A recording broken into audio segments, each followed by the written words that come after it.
Romania के पास airbase से NATO की जंगी तैयारी शुरू। बड़ी खबर सीधे विजुअल्स के साथ दिखाएं। हेलीकॉप्टर और जंगी सामान के साथ तैयारी करती दिखी नेटो फोर्सेस।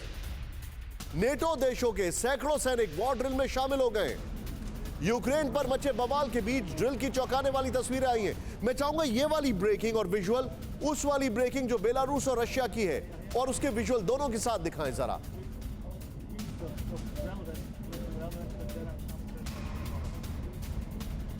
ये बड़ी इंटरेस्टिंग है। दोनों तरफ से तैयारियां चल रही हैं। ये बड़ी इंटरेस्टिंग बात है।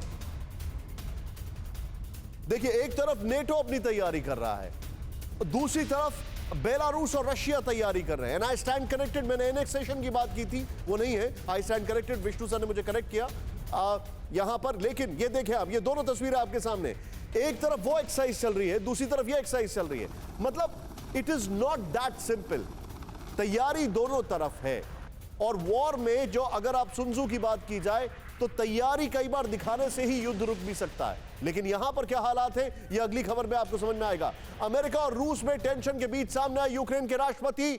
अपनी सेना का हौसला बढ़ाते दिखे यूक्रेन के राष्ट्रपति जेलेंस्की। शॉट दिखाएं बगल में। यूक्रेन के राष्ट्रपति ने कहा, घबराने की जरूरत नहीं है। वापस लौटते हुए यूक्रेन के राष्ट्रपति ने कहा, सब कुछ कंट्रोल में है। अब ये यहां पर बड़ा इंटरेस्टिंग है। मैं सीधे चलूंगा, मेरे साथ हमारे खास मेहमान जुड़ चुके हैं, कौशिक सर। यूक्रेन के राष्ट्रपति, अगर मैं गलत नहीं हूं तो एक टेलीविजन कॉमेडियन हुआ करते थे, और एक बड़ा अच्छा उनका सीरियल था जिसमें वो एक टीचर का रोल करते थे। उसका नाम था सर्वेंट ऑफ द पीपल। और ठीक डोनाल्ड ट्रंप की तरह आते ही साथ वो एक कुछ करप्शन स्कैंडल में बेचारे फंस गए। Does he have the metal? इनमें वो है कुछ कर दिखाने का, क्योंकि ये बहुत टेस्टिंग टाइम है इनके लिए। निशांत, यूक्रेन के राष्ट्रपति में कितना कर दिखाने का मादा है ये अलग बात है। लेकिन मैं जिस यूरोप के जिस हिस्से में बैठा हुआ हूँ, वहाँ पर युद्ध के बादल, वहाँ पर युद्ध की आशंकाएं, खौफ, डर जो भी हो सकता है वो पूरी तरह से समाया हुआ है। ओह गॉड। ये इंडिया के लिए हो सकता है कि ये सिर्फ बहस का मुद्दा हो, लेकिन यहाँ पर सर्वाइवल का मुद्दा है ये। और मैंने जितने भी लोगों से बात की, क्योंकि मैं एक जर्नलिस्ट हूँ और भले ही मैं किसी ट्रिप पर आया हुआ हूँ, लेकिन खबरी दिमाग होने के नाते मैंने लोगों से बात की है। हर किसी का यूरोप में दो ही बातों पर चर्चा होती रही है आज। सिर्फ स्पेन में, if I am not wrong, right? मैं इटली में हूँ उस समय। इटली में, ओके। मैं चाहूंगा नीचे प्लीज मेंशन करें, इटली से जुड़े हुए हमारे साथ। Please go ahead sir, please go ahead. मुझे ये लगा कि यहाँ के लोगों में वाकई खौफ है। हर दूसरा आदमी पूछता है कि युद्ध होगा क्या, युद्ध होगा क्या।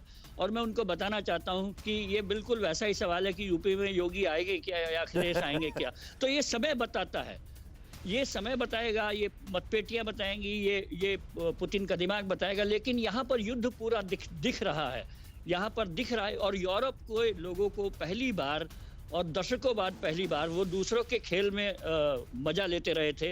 नाटो के सदस्य होने के नाते अमेरिका की लड़ाई में वो अफगानिस्तान में शामिल होते रहे, इराक में शामिल होते रहे, ईरान के साथ उनका जो खींचतान चलती रही, उसमें यूरोप अपने हवाई जहाज नाटो के सदस्यों के होने के नाते भेजता रहा। लेकिन पहली बार, बहुत दिनों बाद पहली बार, मुझे लगता है कि वर्ल्ड वॉर 2 के बाद पहली बार यूरोप में युद्ध पहली बार उनके दहलीज पर है, दस्तक पर है।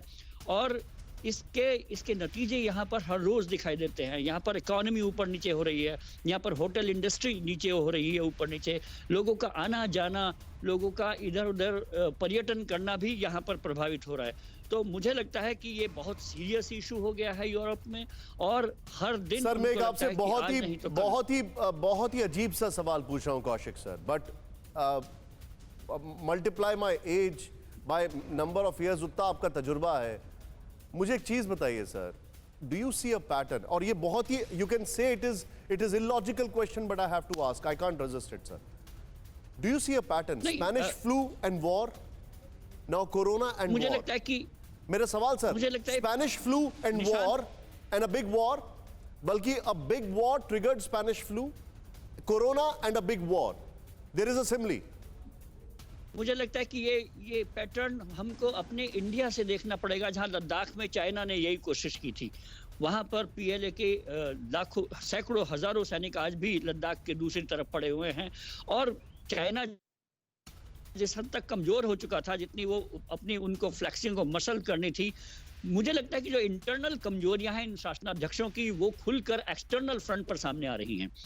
जब भी कोई राष्ट्राध्यक्ष कमजोर हुए हैं, या स्पेनिश फ्लू और वॉर का जिक्र आपने किया, कोरोना और वॉर का जिक्र आपने किया, तो ये पैटर्न बिल्कुल साफ है। और आपका जो तजुर्बा भले ही मुझसे कम हो, लेकिन नॉलेज मेरे बराबर ही है निशांत, और मैं कह सकता हूं कि आपका जो कंक्लूजन है वो मेरा भी कंक्लूजन है कि ये अंदर की कमजोरियां हैं जो सीमाओं पर खुलकर सामने आ रही है। फिक्र आपकी, सोमवार से शुक्रवार रात 9 बजे सिर्फ TV9 भारतवर्ष पर।